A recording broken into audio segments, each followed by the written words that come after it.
Hey everybody, welcome to another episode of Soundcheck. This is Brent. And this is Walter. It's 11:50 on Wednesday, February 7th, and we just got out of Baltimore Soundstage seeing Shiloh. God, I'll never forget this. I'll never remember this name. Shiloh, the world is a beautiful place. I am no longer afraid to die.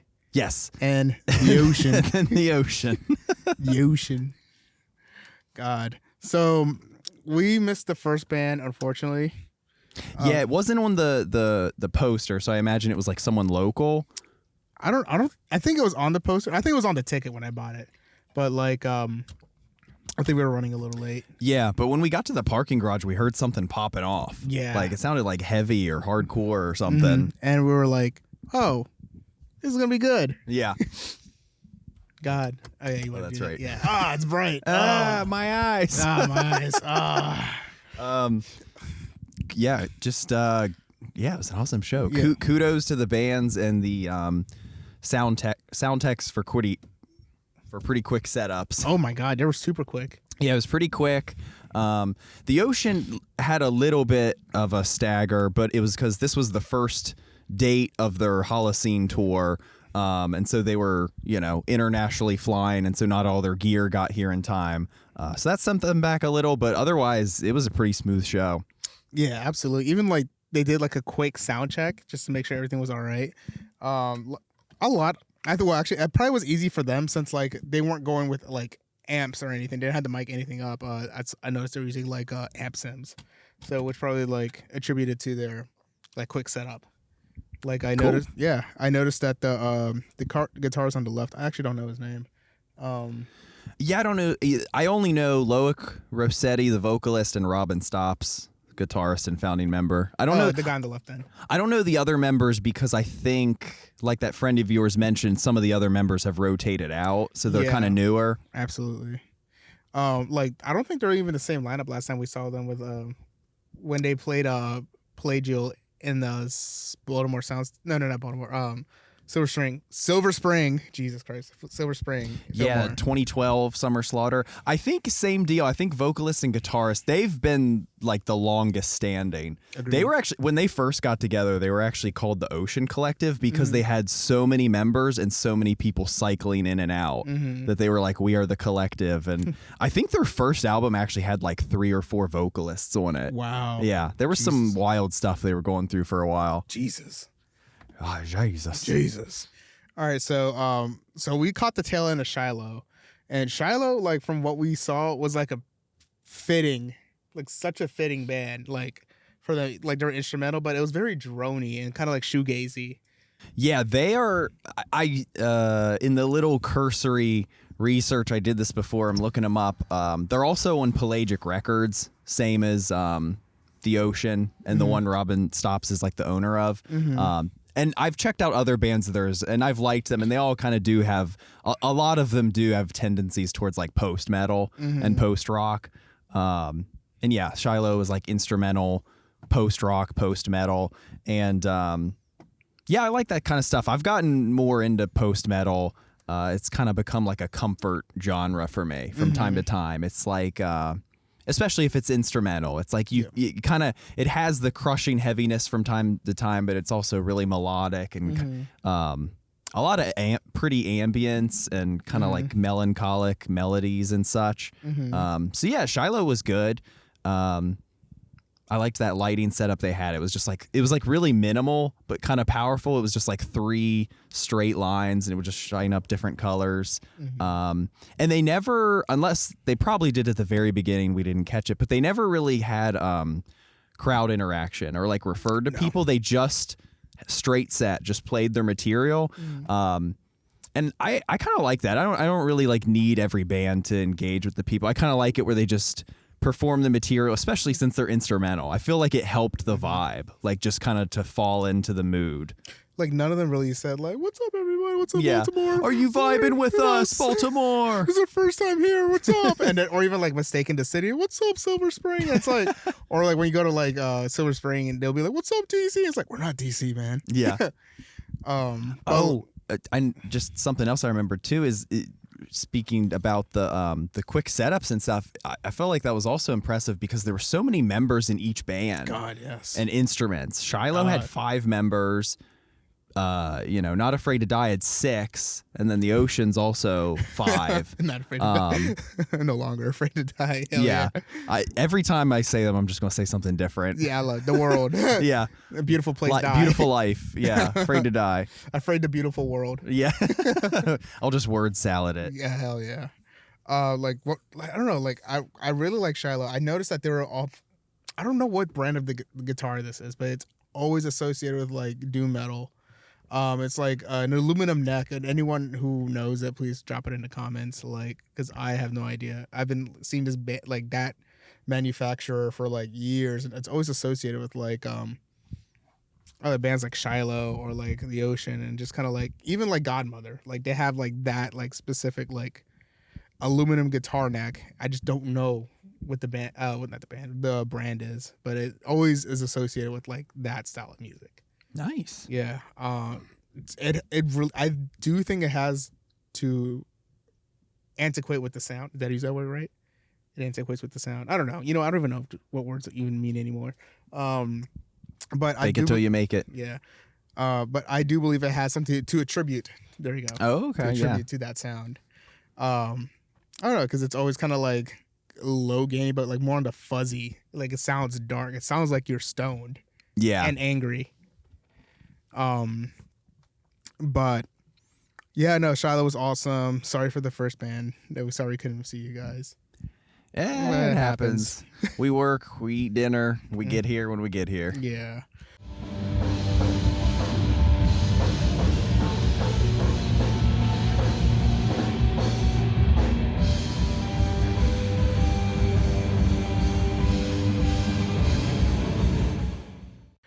The world is a beautiful place. I'll leave it at that. And they actually surprised me with like the very first song. Mm-hmm. Like I'm not a big fan of theirs. I have seen them like play at the Auto Bar before. It's really like associated with like kind of like very much emo sound, like kind of like Midwestern-y, but it has like a very huge shoegazy influence to them. But for the most part, it's kind of like just emo guy in a flannel with a beanie music. Yeah. Yeah.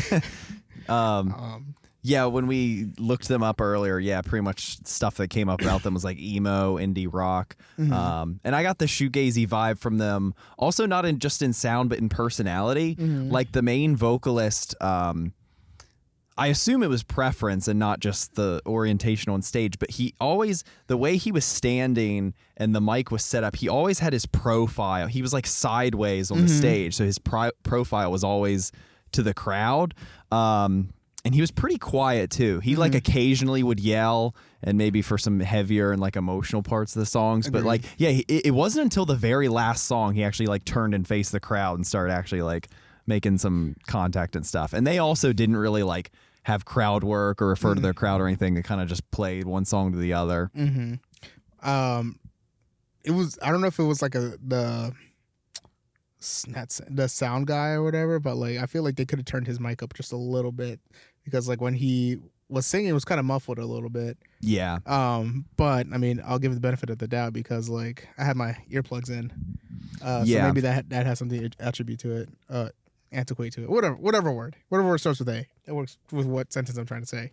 I mean, I'll touch on it later, but I also felt that way with The Ocean, with the vocals. There were times where I took my earbuds out, and I thought maybe it was muffling the vocals too much, and then even with it out, I'm like, no, they're just kind of low. Like, it's just kind of hard to hear. So I actually want to touch on that because like we were up front and there was no like amps whatsoever, so it was kind of difficult to hear like the guitar, the instruments. I was like mainly able to hear like just the drum, but when we were back just a little bit, I was able to hear everything fine. Oh, okay. Because like the amps are just like spread apart, so like we couldn't really get like their sound like to us. Yeah. But I did like their energy a lot. Yeah. A lot. But just with Beautiful World real quick, I don't have much else to say, but just to wrap them up real quick. Yeah, they had 6 members.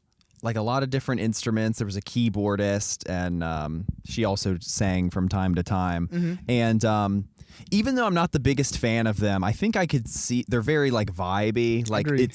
they were kind of making me sleepy Mm-hmm. towards the end. Like I think we had said earlier, like it would have been kind of cool if they went first and then Shiloh got you prepped for the ocean and then the ocean. I'm sure.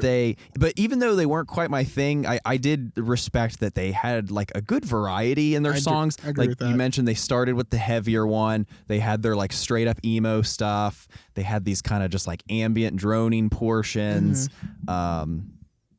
Which their, I their could see indie why. stuff. Yeah. It was like a good variety. That like they did utilize all of their instruments and everything well. Agreed.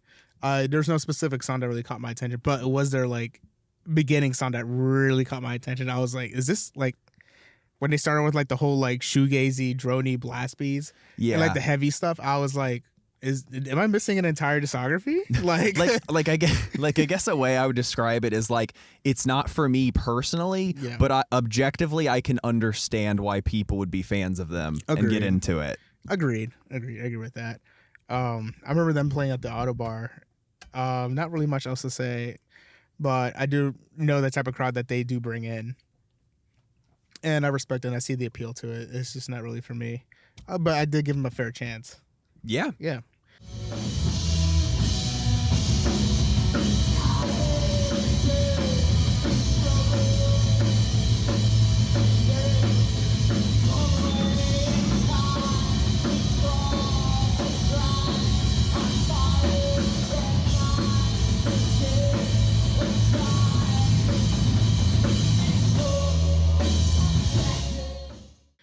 But the ocean,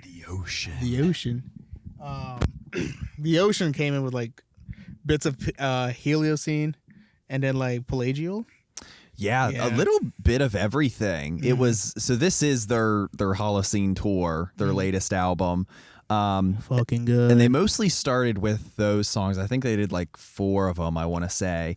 And the songs are very moody. They are slow, but they're very moody and atmospheric. And better Tool. I feel like the set did a really good job of gradually raising the energy.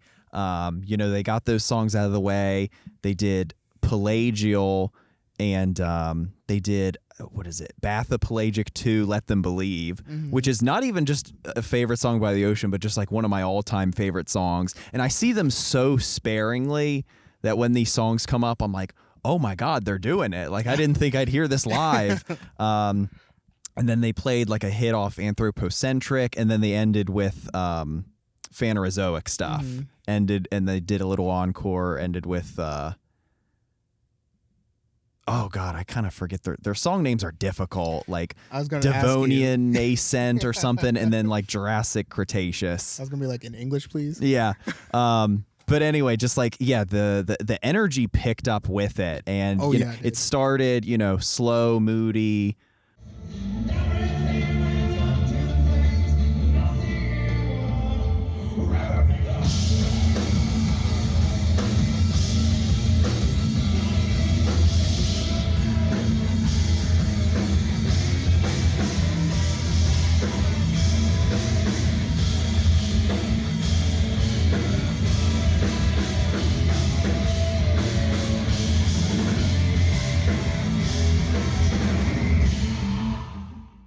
Really cool lighting for them. And by the end, it was just like strobe lights and just caveman, just with it's the caveman part. Jurassic Cretaceous. And just like by the end, I was just a caveman thrashing around. I was just like, ooga booga. Ooga booga booga. I gotta say the pit was pretty cute. I'm not gonna lie. Yeah, it wasn't the most intense pit I've seen. It was a nerd pit, to be honest. I didn't get in. I actually rarely go in for pits. Brent actually goes in more pits than I do now. Really? I feel like I hardly ever do. Damn. I usually just stand back and just kind of like, is this worth it? Nah, I'm working tomorrow. I got work. Yeah. But like it was cute. It was a bunch of like nerds, just like not including you. You're out. Oh, hey, whatever. I'll be lumped in with them. But like I can see everyone's kind of like, how do I pit? and like everyone's kind of like staggering a little bit. I see some people who are like, They were very polite. yeah, very polite. There was one guy that got on my nerve real quick. He was trying to like start a pit in the front, and then so I like threw him all the way back. And I was like, not in front. Yeah. Not here. There's a reason I'm here. Oh, that's true. We always have that at a show. I don't think I had anyone that like pissed me off this show. Yeah. Everyone was like pretty polite and stuff. Mm-hmm. I wouldn't say he pissed me off, but he was trying to start a pit where it wasn't really like welcomed. Yeah. And I like, you just like literally threw him back. And I think I threw him way further than I thought. Oh, like, he like didn't know you're in strength. Oh, yeah. I was like, did I do that? Yeah. Like he fell like at the end of the pit. I was like, was that me or was that just like centrifugal force? Just like me just like while he's in the air, just like push him. They're also one of those bands that can be even as like much as people are into the songs, they are kind of hard songs to mosh to sometimes. They're long songs and it's like spotty when there's like a consistent riff or kind of heaviness going on. Agreed. You're kind of just like waiting for it. You're like, oh god, here it comes. Oh god. But no, like other than that, like it was a pretty polite pit. Yeah, I mean, it wasn't like the best pit, but it was cute, and I'm just happy to see people having fun. To be honest, like that's all really matters. Yeah, this is our first show. Well, you went to some local show recently. Yeah, I think so. But together, this is our first show of 2024. Yeah. Oh wow. Yeah, you're right. And then tomorrow I'm seeing Veil of Maya. Yeah, which is crazy. Part of me is like, should I even go? Same venue. Yeah. Well, you mentioned maybe just going for Reflections. Oh yeah, Reflections. Dip out, get a good night's sleep. Yeah, like I feel like with them too. I'll just save it for next time. But when I forget the name of the song, but when they played the song off Anthropocentric, Loic jumped out in the crowd, and I was cool. Like right up there in the front, and I don't know really. One, he accidentally smacked my glasses off. Oh, sure. So I had one hand holding up his leg and the other I was trying to fix my glasses, and then his other leg like fell towards me. So then I kind of caught it. So somehow I'm holding both of his legs and he's just like spread out and he's like crouched, but while we're holding him, and I'm just like trying to look up his face and all I see is just his crotch right on. But I'm just like, oh my God.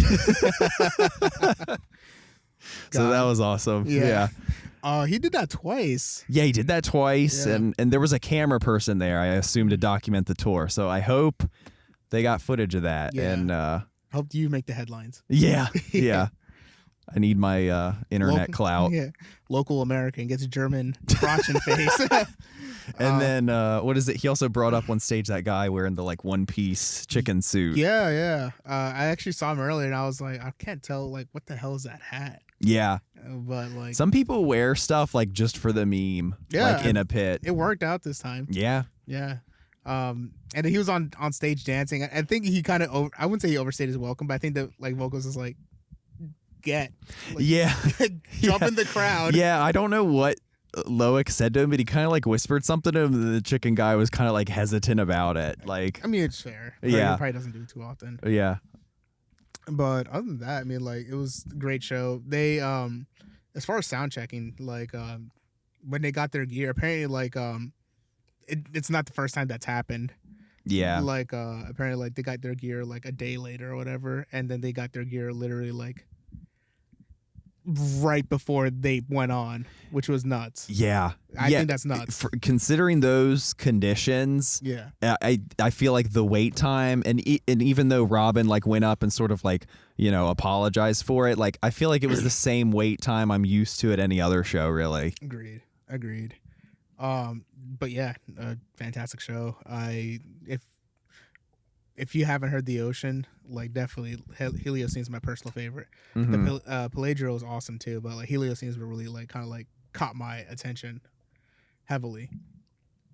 Yeah, last we saw them was at Black Cat in DC with Leprous. That was a good one. And that was a killer show. Yeah, we also had great things to say that time too. Mm-hmm. No bad things. Yeah. I listened. I got into Leprous a lot after that show. Yeah, Leprous was awesome. But other than that, I don't really have anything else to say about them. I don't think so either. You got a sweet ass don't vinyl. rob me. I got a tour specific vinyl of their latest album. If the show gets enough And a shirt, too. If this episode gets enough likes, I'll drop his address. Don't dox me. Don't steal my vinyls. Don't steal his vinyl. Don't steal my collection. But with enough likes. Yeah. Maybe. I don't think I have anything else. I feel like I said all this stuff, just compact. It was banging. That was, if I'm glad that was the show to start off the new year, because that was awesome. We got a bunch of other shows I've been sending you. I don't know if I'll make it to all of them. I know you won't. Financially speaking or energy-wise. But yeah, there's a ton of shows going on. Yeah. I know I really want to see Zeta. I can't tell if it's because there's just legitimately so many good shows going on, or if it's just like, it's like a never-ending snowball. Like the more bands and stuff you become aware of, then suddenly you see how much they crop up all the time. But yeah, Zeta at Ram's Head, that would be awesome. But I think it's literally just the beginning of the year, and I think like all the managers are just like starting to like get their tour prep ready. Yeah, that's true. I think that's what it is. I always get bummed. This is just like a tangent, but like how things die off in the summer because everyone's off busy doing the festivals and the bigger stuff. Yeah. Meanwhile, it's like work eases up, and I'm like, I could go to concerts like every day. Yeah. Like, please come here. Yeah. But like to them, this is their work. Yeah, they're like, come on. But yeah, I think as far as rating the show today, I forgot we do ratings. Come on, bro. You know this. I think I will give the show like a solid I'd say like an 8.3. I think solid 8.3. The Ocean carrying a majority of it for sure. No band was bad. I just am more of a fan of The Ocean. But I don't think there would be any other way to make it a perfect show. It was just really good.